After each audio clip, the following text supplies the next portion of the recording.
उद्धव ठाकरे आणि राज ठाकरे हे दोन प्रमुख नेते एकत्र येऊन या मोर्चाचं नेतृत्व करणार आहे, याचा आनंद सगळ्यांना, आणि असा आनंद बहुतेक सगळ्यांनी जाहीरपणे व्यक्तही केलेला. आपण पहा सगळ्यांच्या प्रतिक्रिया काय आहेत त्या.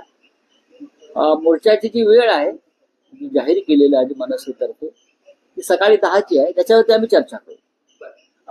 मनोमिलन होतंय का? कारण मोर्चा एक पाहायला मिळतंय. कारण कालही बघितलं वरुण सरदेसाई, संदीप देशपांडे, आदित्य ठाकरे असे जे नेते एकमेकांना भेटतात, त्याच्यामुळे युतीच्या चर्चा सुरू असताना अशा प्रकारे एकत्र येणं आणि पब्लिकली भेटणं, तर त्याच्यामुळे आगामी महापालिका निवडणुकीसाठी एक चित्र दिसेल एकत्र भेटण्याचं. पूर्वी एक काळ असा होता की हे सगळे लोक एकमेकांना भेटत नव्हते, भेटण्याचं टाळत होते, किंबहुना रस्तेही समोर दिसल्यावर बदलत होते.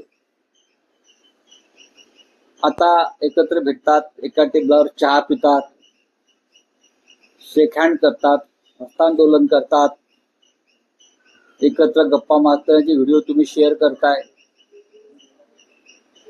कार्यकर्त्यांनी तर हे ठरवलंय आता शिवसेना एकत्र दिसणं महापालिकेत सुद्धा पाहायला मिळणं. आमच्या सगळ्यांची भूमिका आहे की मुंबईवरती जर मराठी माणसाचा झेंडा फडकवायचा असेल तो सातत्यानं माननीय बाळासाहेब ठाकरेंच्या नेतृत्वाखाली फडकलेला आहे.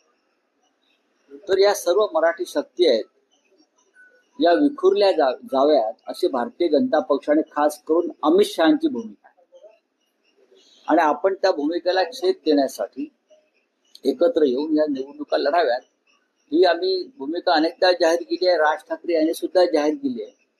आता उद्याचा मोर्चा आटपल्यावर एक चांगलं वातावरण निर्माण होईल या महाराष्ट्रामध्ये मराठी माणसांच्या मनामध्ये, आणि त्यातून आम्हाला खात्री आहे की नक्कीच चांगलं घडेल.